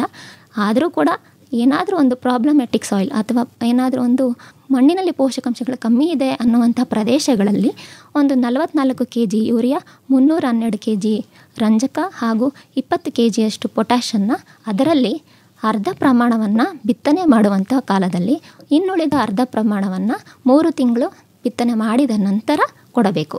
ಅದಾದ ನಂತರ 6 ತಿಂಗಳಿಗೊಮ್ಮೆ ಪ್ರತಿಯೊಂದು ಗಿಡಗಳಿಗೂ ಪೊಟ್ಯಾಷ್ ಅಂದರೆ 10 kg ಒಂದು ಎಕರೆಗೆ ಪೊಟ್ಯಾಷನ್ನು ಮರಿದೇ ಕೊಡಬೇಕು. ಯಾಕಪ್ಪ ಅಂತಂದರೆ ಬೇರೆಲ್ಲ ಮರಗಿಡಗಳಿಗೆ ಹೋಲಿಸ್ಕೊಂಡ್ರೆ ಇದರಲ್ಲಿ ಹೆಚ್ಚಾಗಿ ಸಸ್ಯ ಹೇನು, ಕಂಬಳಿ ಹುಳು ಹಾಗೂ ಕಾಯಿ ಕೊರಕ ಜಾಸ್ತಿ ಆಗ್ತಕ್ಕಂಥದ್ದು. ಯಾಕೆ ಇದು ಜಾಸ್ತಿ ಆಗುತ್ತೆ ಅಂದರೆ ಸಸ್ಯಗಳಲ್ಲಿ ತಡ್ಕೊಳ್ಳುವಂತಹ ಶಕ್ತಿ, ರೋಗ ನಿರೋಧಕ ಶಕ್ತಿ, ಕೀಟ ನಿರೋಧಕ ಶಕ್ತಿ ಕುಂದುತ್ತಾ ಹೋಗುತ್ತೆ. ಹಾಗಾಗಿ ಇದನ್ನು ಇಮ್ಯುನಿಟಿ ಬೂಸ್ಟಿಂಗ್ ಅಂತ ಕರೀತಾರೆ. ಅಂದರೆ ರೋಗ ನಿರೋಧಕ ಶಕ್ತಿಯನ್ನು ಹೆಚ್ಚಿಸ್ಲಿಕ್ಕೋಸ್ಕರ ಪೋಷಕಾಂಶಗಳನ್ನು ನಿರ್ವಹಣೆ ಮಾಡ್ಕೋಬೇಕು. ಇದು ಅಗತ್ಯವಿದ್ದರೆ ಮಾತ್ರ. ಆಮೇಲೆ ಇನ್ನೊಂದು ನೆನಪಿಡಬೇಕು, ನಾನು ಮೊದಲೇ ಹೇಳಿದಾಗೆ ಜೇಡಿ ಮಣ್ಣಿನಲ್ಲಿ ಇದನ್ನು ಬೆಳಿಬಾರ್ದು. ಯಾಕಪ್ಪ ಅಂದರೆ ಜೇಡಿ ಮಣ್ಣಲ್ಲಿ ನೀರಿನ ಹಿಡಿದಿಟ್ಕೊಳ್ಳೋ ಅಂಶ ಜಾಸ್ತಿ ಇರೋದ್ರಿಂದ ನೀರು ಹೆಚ್ಚಾದಾಗ ಇದು ತಡ್ಕೊಳ್ಳುವಂಥ ಸಾಮರ್ಥ್ಯ ಇದಕ್ಕಿರೋದ್ರಿಲ್ಲ. ಹಾಗೂ ಇದನ್ನು ಅರೆ ಉಷ್ಣವಲಯ ಮತ್ತು ಉಷ್ಣವಲಯದಲ್ಲೇ ಮಾತ್ರ ಬೆಳಿಬೇಕು. ಮೇವಾಗಿ ಬೆಳೀತಿದ್ರೆ ಮಣ್ಣಿನ ತೇವಾಂಶವನ್ನು ನೋಡಿ ನೀರನ್ನು ಕೊಡಬೇಕು. ಇನ್ನು 4ನೇದಾಗಿ ಹಿಪ್ಪು ನೇರಳೆ. ಈ ಹಿಪ್ಪು ನೇರಳೆ ಸಾಮಾನ್ಯವಾಗಿ ನಮ್ಮೆಲ್ಲ ರೈತರು ರೇಷ್ಮೆ ಬೆಳೆಯುವಾಗ ಏನು ಮಾಡ್ತಾರಪ್ಪ ಅಂದರೆ ಉಳಿದಂತಹ ರೇಷ್ಮೆ ಹುಳು ತಿಂದು ಉಳಿದಂತಹ ಎಲೆ ಮತ್ತು ಕಾಂಡಗಳನ್ನು ನಮ್ಮ ಹಸುಗಳಿಗೆ ಕೊಡ್ತಕ್ಕಂಥದ್ದು. ಇದರಲ್ಲಿ ತಳಿಗಳಿಗೆ ಬಂತಂತಂದರೆ V1 V2 ಮತ್ತು ಲೋಕಲ್ ತಳಿಗಳು ಅಂದರೆ ಸ್ಥಳೀಯ ತಳಿಗಳನ್ನು ಕೂಡ ನಾವು ಉಪಯೋಗಿಸ್ಕೋಬೋದು. ಇದರಲ್ಲಿ ನಾವು ಕಾಂಡಗಳನ್ನು ಕತ್ತರಿಸಿ ಬಿತ್ತನೆಯನ್ನು ನಾಟಿ ಮಾಡ್ಕೋಬೋದು. ಇದು ಕೂಡ ಅತಿ ಹೆಚ್ಚು ಮೇವನ್ನು ಒದಗಿಸ್ತಕ್ಕಂಥದ್ದು, ಹೆಚ್ಚು ಕಚ್ಚಾ ಸಾರಜನಕ ಇರತಕ್ಕಂಥದ್ದು ಹಾಗೂ ಪೋಷಕಾಂಶ ಭರಿತವಾದಂಥದ್ದು. ಆದರೆ ಇದನ್ನು ಕೂಡ ಕೊಡಬೇಕಾದ್ರೆ ಗಮನದಲ್ಲೇ ಇಟ್ಟ ಕೊಡಬೇಕು. ಯಾಕಂತಂದರೆ ರಾಸುಗಳ ದೇಹದಲ್ಲಿ ಅತಿ ಹೆಚ್ಚು ಉಷ್ಣಾಂಶ ಜಾಸ್ತಿಯಾಗಿ ರಕ್ತದೊತ್ತಡ ಜಾಸ್ತಿಯಾಗಿ ಬೇದಿಯಾಗುವಂತಹ ಸಂದರ್ಭ ಜಾಸ್ತಿ ಇರುತ್ತೆ. ಇನ್ನು ಮುಂದಕ್ಕೆ ಬರೋದಾದರೆ ಜಾಲಿ ಗಿಡ, ಇದನ್ನು ಬಳ್ಳಾರಿ ಜಾಲಿ ಅಂತಲೂ ಕರೀತಾರೆ, ಪ್ರಾಸೋಫಿಸ್ ಜೂಲಿಫೆರಾ ಅಂತ. ಇದರಲ್ಲಿ ಈ ವಿಶೇಷತೆ ಏನಪ್ಪ ಅಂತಂದರೆ ಈ ಕರಿ ಜಾಲಿ ಮರಕ್ಕೆ ಹೋಲಿಸಿದ್ರೆ ಇದರಲ್ಲಿ ಮುಳ್ಳಿನ ಪ್ರಮಾಣ ಕಮ್ಮಿ ಇರುತ್ತೆ ಮತ್ತು ಇದು ಪೊದೆಯಾಗಿ ಬೆಳ್ಕೊಳ್ತಕ್ಕಂಥದ್ದು. ಇದು ಸದಾಕಾಲ ಹಸಿರಾಗಿರುತ್ತೆ. ಒಂದು ವರ್ಷದ ಪ್ರತಿ ಕಾಲದಲ್ಲಿ ಕೂಡ ಇದು ಮೇವನ್ನು ಒದಗಿಸುತ್ತೆ. ಹಾಗೂ ಇದನ್ನು ಅಗ್ರೋ ಫಾರೆಸ್ಟ್ರಿ ಅಂತಂದರೆ ಇದ್ರ ಜೊತೆಗೆ ಬೇರೆ ವಾರ್ಷಿಕ ಬೆಳೆಗಳನ್ನು ಕೂಡ ನಾವು 30 ಅಡಿ ಅಂತರದಲ್ಲಿ ಬೆಳ್ಕೋಬೋದು. ಹೇಗೆ ಅಂತಂದರೆ ರಾಗಿ, ಜೋಳ, ಮೆಕ್ಕೆಜೋಳ, ಸಜ್ಜೆ ಅಥವಾ ಇತರೆ ದ್ವಿದಳ ಧಾನ್ಯಗಳನ್ನು ಕೂಡ ಈ ಜಾಲಿ ಮರದ ಜೊತೆ ಬೆಳೆಸ್ಕೋಬೋದು. ಅದು ಕೂಡ ಮೇವಾಗುತ್ತೆ. ಈ ಜಾಲಿ ಗಿಡವನ್ನು ಕೂಡ ಮೇವಾಗಿ ಬೆಳೆಸ್ಕೋಬೋದು. ಇನ್ನು ಮುಂದೆ ಬಂದ ಹಾಗೆ ಹೆಬ್ಬೇವು ನಮಗೆಲ್ಲ ಗೊತ್ತೇ ಇದೆ. ಸಾಮಾನ್ಯವಾಗಿ ಎಲ್ಲ ರೈತರು ಇದು ತಿಳಿದಿರ್ತಾರೆ. ಈ ಹೆಬ್ಬೇವು ತುಂಬ ಅತಿ ವೇಗವಾಗಿ ಬೆಳೀತಕ್ಕಂತಹ ಗಿಡ ಹಾಗೂ ತುಂಬ ವೇಗವಾಗಿ ಹೊಂದ್ಕೊಳ್ಳುತ್ತೆ ಎಲ್ಲ ವಾತಾವರಣಗಳಿಗೂ. ಹಾಗೂ ಇದನ್ನು 4 ಅಡಿ ಎತ್ತರಕ್ಕೆ ಬಂದಾಗ ಕಟಾವು ಮಾಡಬೇಕು. ಕಟಾವು ಮಾಡಿದ ನಂತರ ಇದು ಪೊದೆ ಆಕಾರ ಬಂದ ಮೇಲೆ ಇದನ್ನು ಮೇವಾಗಿ ನಾವು ಬಳಸ್ಕೋಬೋದು. ಇನ್ನು ಬೇವು, ಆಲದ ಮರ, ಅರಳಿ ಮರ, ನೇರಳೆ ಮರ, ಹಲಸಿನ ಮರ ಹಾಗೂ ಕೊಣಮಾವಿನ ಸೊಪ್ಪು, ನೆಲ್ಲಿಕಾಯಿ ಗಿಡ, ಮಾವಿನ ಸೊಪ್ಪು, ಈ ರೀತಿಯಾದ ಬಗೆಬಗೆಯಾದಂತಹ ಗಿಡ ಮರಗಳನ್ನು ನಾವು ನೋಡ್ಬೋದು. ಇದನ್ನು ಪ್ರಮಾಣವನ್ನು ನಾವು ನೋಡಿ ಕೊಡಬೇಕು. ಅಂದರೆ ಅತಿ ಹೆಚ್ಚಾಗಿ ಕೊಡಬಾರ್ದು. ಅದನ್ನು ನಾನು ಹೇಗೆ ಕೊಡಬೇಕು ಅಂತ ಈ ಮೊದಲೇ ತಿಳಿಸಿದನಲ್ಲ, ಅದೇ ರೀತಿ ಅವನ್ನು ಒಂದು ದಿನ ಕಾಯಿಸಿ ಕೊಡಬೇಕು. ಹಾಗೂ ನಾವೇನು ಫೀಡ್ ಅಂದರೆ ಆಹಾರವನ್ನು ಕೊಡ್ತಿದ್ದೀವಿ, ಮೇವು, ಅದ್ರ 100ರಲ್ಲಿ 5 ಭಾಗವನ್ನು ಮಾತ್ರ ಕೊಡಬೇಕು. ಅದಲ್ಲದೆ ಇದರಲ್ಲಿ ಕೆಲವೊಂದು ರಾಸಾಯನಿಕ ಅಂಶಗಳು ಎಲ್ಲ ತಿಳಿದಿರೋ ಹಾಗೆ ಒಂದು ಪಾಸಿಟಿವ್ ಅಂತ ನೆಗೆಟಿವ್ ಅಂತ ಇರ್ತವೆ. ಏನೇ ಒಂದು ವಿಷಯವನ್ನು ತೆಗೆದುಕೊಂಡಾಗ ಒಂದು ಉಪಯೋಗನೂ ಇರುತ್ತೆ, ದುರುಪಯೋಗಗಳು ಇರುತ್ತೆ. ಆದರೆ ದುರುಪಯೋಗಗಳನ್ನು ಸರಿಪಡಿಸಿ ನಾವು ಅದನ್ನು ಉಪಯೋಗದ ಕಡೆ ಗಮನ ಹರಿಸಿದ್ರೆ ಅದು ಲಾಭದಾಯಕವಾಗುತ್ತೆ. ಹಾಗೆ ಇದರಲ್ಲೂ ಕೂಡ ಬರ್ತಕ್ಕಂಥ ಪೋಷಕಾಂಶ ನಿರೋಧಕ ಗುಣಗಳನ್ನು ಕಡಿಮೆ ಮಾಡಿ ಅದನ್ನು ಉತ್ತಮ ಗುಣಮಟ್ಟದಲ್ಲಿ ಹಸಿರು ಮೇವನ್ನು ಜಾನುವಾರುಗಳಿಗೆ ಕಾಲಕ್ಕೆ, ಅದರಲ್ಲೂ ಬರಗಾಲದ ಪರಿಸ್ಥಿತಿಯಲ್ಲಿ ಸದಾ ಹಸಿರು ಮೇವಿನ ಕೊಡ್ತಕ್ಕಂಥ ಈ ಹಸಿರು ಮೇವಿನ ಗಿಡ ಮರಗಳನ್ನು ರೈತರು ತಮ್ಮ ಹೊಲಗಳಲ್ಲಿ ಬೆಳೆಸ್ಕೊಳ್ಳೋದು ಉತ್ತಮ ಅಂತ ನಾನು ಹೇಳ್ತೀನಿ. ರಾಣಿಯವರೇ, ಈಗ ನಿಮ್ಮ VC ಫಾರಮಲ್ಲಿ ಏನು ಮೇವು ಅಭಿವೃದ್ಧಿ ವಿಭಾಗ ಇದೆಯಲ್ಲ, ಇಲ್ಲಿ ತಾವು ಈ ಎಲ್ಲ ಮೇವಿನ ಮರಗಳನ್ನು ಬೆಳೆದಿದ್ದೀರಾ? ನಾವು ಡೆಮೋ ತಾಕು ಅಂತ ಇದೆ ಸರ್. ಅಲ್ಲಿ ನಾನು ಏನು ಹೇಳಿದೆ, ಇಷ್ಟು ಗಿಡ ಮರಗಳನ್ನು ನಾವು ನೆಟ್ಕೊಂಡಿದ್ದೀವಿ, ಅಂದರೆ ಬೆಳ್ಕೊಂಡಿದ್ದೀವಿ. ಸಕಾಲಕ್ಕೆ ಬಂದಂತಹ ರೈತರುಗಳಿಗೆ ನಾವು ಅವರ ಉಪಯೋಗಕ್ಕೆ ತಕ್ಕಂತೆ ಅವರ ಅನುಕೂಲತೆಗೆ ಬೇಕಾದಂತಹ ಗಿಡ ಮರಗಳನ್ನು ನಾವು ಕಡ್ಡಿಗಳನ್ನು ಕೊಡ್ತಕ್ಕಂಥದ್ದು. ಹಾಗೂ ಬೀಜಗಳಿಗೆ ಬಂತಂತಂದರೆ ಅಗಸೆ ಮತ್ತು ನುಗ್ಗೆಯನ್ನು ನಾವು ಸ್ವಲ್ಪ ಪ್ರಮಾಣದಲ್ಲಿ, ಅಂದರೆ ಒಂದು 50ರಿಂದ 100 ಗ್ರಾಮ್ನಷ್ಟು ಬೀಜಗಳನ್ನು ನಾವು ಉಚಿತವಾಗಿ ರೈತರಿಗೆ ನೀಡ್ತಾ ಇದ್ದೇವೆ. ಅಂದರೆ ನಿಮ್ಮಲ್ಲಿಗೆ ಬಂದರೆ ಮೇವಿನ ಮರಗಳ ಬಗ್ಗೆ ಮಾಹಿತಿ ಸಿಗುತ್ತೆ, ಬಿತ್ತನೆ ಕೂಡ ದೊರಕುತ್ತೆ ಅಲ್ವೇ? ಹಾಂ, ಹೌದು ಸರ್. ಎಲ್ಲ ಕಾಲದಲ್ಲಿ ಕೂಡ ಮಾಹಿತಿ ನಿಮಗೆ ಸಿಕ್ಕೇ ಸಿಗುತ್ತೆ. ನಮ್ಮ ಕಂಪನಿ, ಇದು ನಮ್ಮ ಕಂಪನಿ. ಆತ್ಮೀಯ ಕೇಳುಗರೆ, ಪ್ರತಿ ಗುರುವಾರ ಸಂಜೆ 6:50 ಕೃಷಿ ರಂಗ ಕಿಸಾನ್ ವಾಣಿಯಲ್ಲಿ ಬಿತ್ತರವಾಗುವ ಬಾನುಲಿ ಸರಣಿ ನಮ್ ಕಂಪನಿ, ನಮ್ ಕಂಪನಿ, ನಮ್ ಕಂಪನಿ. ಫೆಬ್ರವರಿ 20ರಂದು ಮೈಸೂರಿನ ಚಾರ್ಟರ್ಡ್ ಅಕೌಂಟೆಂಟ್ಗಳಾದ BV ಮಹೇಶ್ ಮತ್ತು K ಮಂಜು ಅವರೊಂದಿಗೆ ರೈತ ಉತ್ಪಾದಕ ಕಂಪನಿಗಳಲ್ಲಿ ಹಣಕಾಸು ನಿರ್ವಹಣೆಯನ್ನು ಕುರಿತ ಸಂವಾದವಿದೆ. ಒಂದು ಆನ್ಯುವಲ್ ರಿಟರ್ನ್ಸ್ ಅಂತ ಇರುತ್ತೆ, ಆಮೇಲೆ ಆನ್ಯುವಲ್ ಅಕೌಂಟ್ಸ್ ಇರುತ್ತೆ. 2 ಫೈಲ್ ಮಾಡಲೇಬೇಕು. ಆಮೇಲೆ ಆಡಿಟರ್ಸ್ ಅಪಾಯಿಂಟ್ಮೆಂಟ್ ಫೈಲ್ ಮಾಡಬೇಕು. ಡ್ಯೂ ಡೇಟ್ ಆಗಿಬಿಟ್ರೆ ಇಲ್ಲೆಲ್ಲ ಲೇಟ್ ಫೀಸ್ ಸ್ಟಾರ್ಟ್ ಆಗುತ್ತೆ. ಅವಕ್ಕೆ ಯಾವುದು ವೇವರ್ಗೆ ಏನು ಸ್ಕೀಮ್ ಬರೆದ್ರೆ ಮಾತ್ರ ಇರುತ್ತೆ. ಸ್ಕೀಮ್ ಯಾವಾಗಲೂ 10 ವರ್ಷ 15 ವರ್ಷ ಬರುತ್ತೆ. ಕೆಲವೆಲ್ಲ ನೀವು ಲೇಟ್ ಮಾಡಿಬಿಟ್ರೆ 1:10 ಬಂದ್ಬಿಡುತ್ತೆ. ಕೇಳಿ ನಮ್ ಕಂಪನಿ, ಕಟ್ಟಿ ನಿಮ್ಮದೇ ಕಂಪನಿ, ರೈತ ಉತ್ಪಾದಕರ ಕಂಪನಿ. ಹೆಚ್ಚಿನ ಮಾಹಿತಿ ಬೇಕು ಅಂತಾದರೆ ತಮ್ಮನ್ನೇ ನೇರವಾಗಿ ಸಂಪರ್ಕ ಮಾಡೋದಕ್ಕೆ ನಿಮ್ಮ ಮೊಬೈಲ್ ಸಂಖ್ಯೆ ಏನು ಕನ್ನಡದಲ್ಲಿ ಹೇಳ್ಬೋದಾ? 9774752656. ನಿಧಾನವಾಗಿ ಇನ್ನೊಮ್ಮೆ ಹೇಳಿ. 9740752656. ಇನ್ನೂ ಒಂದು ಸರಿ ಹೇಳ್ಬಿಡಿ. 9 7 4 0 7 5 2 6 5 6. ಒಳ್ಳೆಯದು ಡಾಕ್ಟರ್ ರಾಣಿ ಅವರೇ, ಇದುವರೆಗೂ ಮೇವಿನ ಮರಗಳಿಗೆ ಸಂಬಂಧಪಟ್ಟಂತೆ ಉಪಯುಕ್ತವಾದ ಮಾಹಿತಿ ನೀಡಿದ್ರಿ. ವಂದನೆಗಳು, ನಮಸ್ಕಾರ. ಸರ್, ಆಕಾಶವಾಣಿ ಮೈಸೂರವ್ರಿಗೂ ಕೂಡ ನಾನು ಧನ್ಯವಾದಗಳನ್ನು ತಿಳಿಸ್ತೇನೆ. ಮೇವು ಮೆಲುಕು. ಮೈ ಒಟ್ಟಿ ಕಣ್ತೆರೆದು ಆನಂದಿಸು, ಇದ ಕೊಟ್ಟ ದೇವರಿಗೆ ನೀ ವಂದಿಸು. ಹಸಿರು ಮೇವಿಗಾಗಿ ಬೆಳೆಯಬಹುದಾದ ಗಿಡ ಮರಗಳನ್ನು ಕುರಿತು ಮಂಡ್ಯದ ವಿಸಿ ಫಾರಂ ವಲಯ ಕೃಷಿ ಸಂಶೋಧನಾ ಕೇಂದ್ರದ ಮೇವು ಅಭಿವೃದ್ಧಿ ವಿಭಾಗದ ತಾಂತ್ರಿಕ ಸಹಾಯಕರಾದ ಡಾಕ್ಟರ್ ಎನ್ ರಾಣಿ ಅವರೊಂದಿಗೆ ಸಂದರ್ಶನವನ್ನು ಕೇಳಿದಿರಿ. ಬರುವ ವಾರ ಹಸಿರು ಮತ್ತು ಒಣಮೇವು ಸಂಸ್ಕರಣಾ ಪದ್ಧತಿಗಳನ್ನು ಕುರಿತು ಮೈಸೂರು ಜಿಲ್ಲಾ ಹಾಲು ಒಕ್ಕೂಟದ ವ್ಯವಸ್ಥಾಪಕರಾದ ಕರಿಬಸವರಾಜು ಅವರೊಂದಿಗೆ ಸಂದರ್ಶನವಿದೆ. ಮೇವು ಮೆಲುಕು. ಮೇವಿನ ಬೆಳೆಗಳ ಬೇಸಾಯ ತಾಂತ್ರಿಕತೆಗಳನ್ನು ಕುರಿತ ಬಾನುಲಿ ಸರಣಿ ಕೇಳಿದಿರಿ. ಜೀವನವೆಷ್ಟು ಚೆನ್ನಾಗಿದೆ, ಕಲ್ಪನೆಗಿಂತಲೂ ಮಿಗಿಲಾಗಿದೆ. ಸಹಯೋಗ ವಲಯ ಕೃಷಿ ಸಂಶೋಧನಾ ಕೇಂದ್ರ ವಿಸಿ ಫಾರಂ ಮಂಡ್ಯ. ಎಷ್ಟೊಂದು ಸೌಂದರ್ಯವಿದೆ, ಎಷ್ಟೊಂದು ಆನಂದವಿದೆ. ಸಂಕಲನ ಆರ್ ಲೋಕೇಶ್ವರಿ. ನಿರ್ಮಾಣ ಎನ್ ಕೇಶವಮೂರ್ತಿ. ಮೈ ಒಟ್ಟಿ ಕಣ್